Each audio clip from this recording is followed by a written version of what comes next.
Assalamualaikum warahmatullahi wabarakatuh. Halo, nama saya Widya Suci Lestari dari STEBI Global Mulia dengan NIM 612062400012.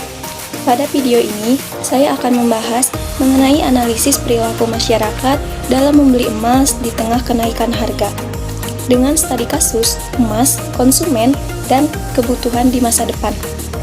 Jadi, dalam beberapa bulan terakhir, harga emas mengalami kenaikan yang signifikan, yang mencapai rekor tertinggi dalam 5 tahun terakhir.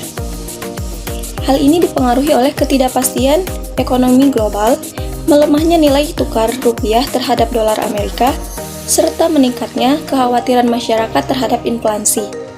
Di sisi lain, masyarakat kelas menengah Indonesia mulai ramai membeli emas, baik berupa perhiasan maupun logam mulia untuk konsumsi sekunder, seperti liburan, gadget baru, atau makan di luar. Banyak orang kini memilih untuk membeli emas sebagai simpanan aset. Ini menunjukkan adanya perubahan perilaku konsumsi dan orientasi kebutuhan jangka panjang. Baik, ada beberapa poin pembahasan yang akan saya bahas. Pertama, berdasarkan konsep kebutuhan, bagaimana saya mengklasifikasikan tindakan membeli emas? Apakah termasuk kebutuhan primer, sekunder, atau tersier, beserta alasannya.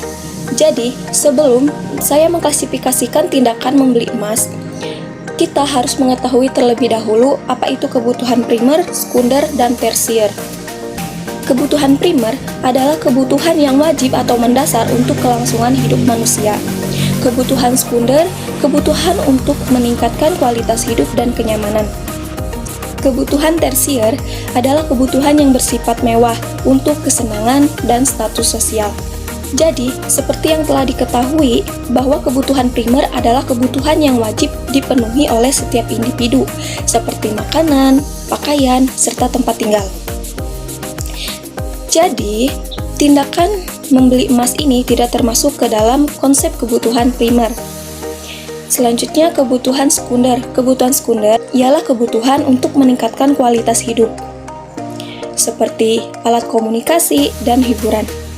Selanjutnya, kebutuhan tersier, yaitu kebutuhan yang bersifat mewah untuk meningkatkan kepuasan pribadi, status sosial, atau gaya hidup seseorang, seperti emas dan barang mewah lainnya.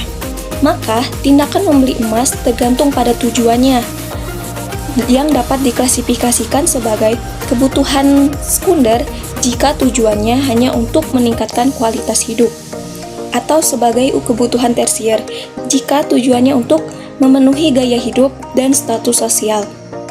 Namun, tindakan membeli emas umumnya diklasifikasikan sebagai kebutuhan sekunder, karena emas seringkali dibeli sebagai investasi untuk mengamankan keuangan di tengah ketidakstabilan ekonomi global, atau aset simpanan untuk meningkatkan kualitas hidup dan keamanan finansial di masa depan.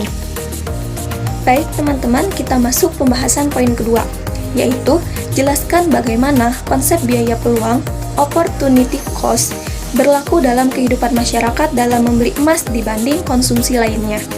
Jadi, konsep biaya peluang atau opportunity cost ini berlaku dalam keputusan masyarakat membeli emas, karena setiap keputusan pembelian emas melibatkan pengorbanan potensi manfaat lainnya yang bisa diperoleh dari penggunaan uang tersebut untuk konsumsi lainnya yang mungkin lebih dibutuhkan atau memberikan kepuasan lainnya.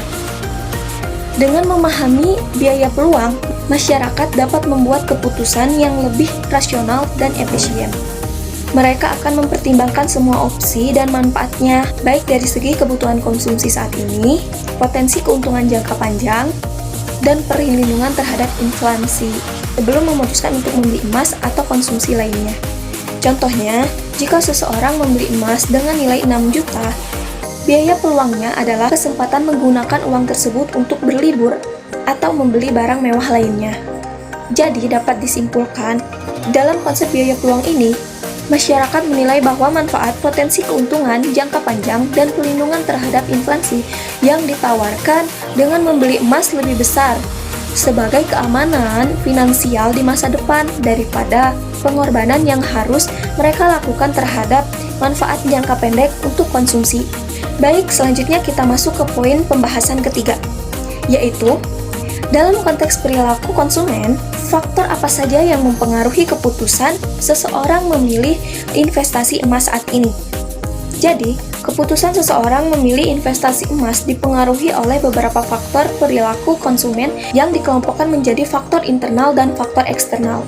Faktor internal ini, jika seorang individu memiliki pemahaman yang sangat baik tentang investasi emas, resiko, dan manfaatnya, akan cenderung lebih percaya diri dalam mengambil keputusan investasi.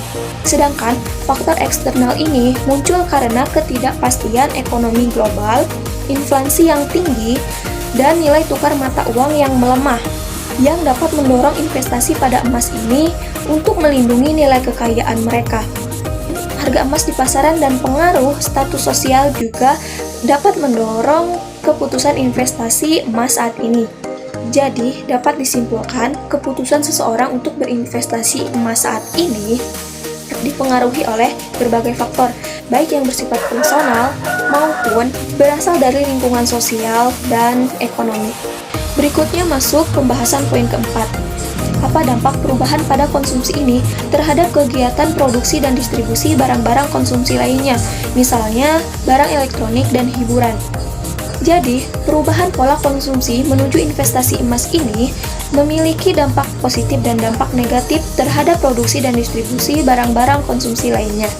Dampak positifnya yaitu penurunan permintaan barang konsumsi, di mana konsumen yang beralih ke investasi emas mungkin akan mengurangi pengeluaran untuk barang-barang konsumsi yang dianggap kurang penting atau bisa ditunda, seperti barang elektronik dan hiburan.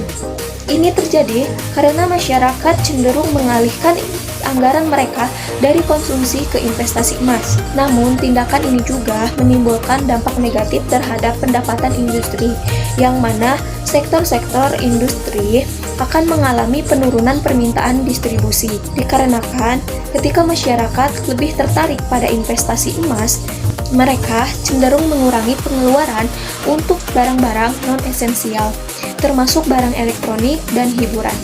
Penurunan permintaan ini dapat berdampak langsung terhadap suatu industri. Mereka akan mengalami penurunan penjualan, bahkan mengurangi produksi barang elektronik tersebut. Contohnya, ketika harga emas melonjak, banyak orang-orang menunda pembelian barang-barang elektronik atau mengurangi anggaran mereka untuk berlibur, karena mereka lebih memilih berinvestasi pada emas untuk melindungi nilai kekayaan mereka di masa depan.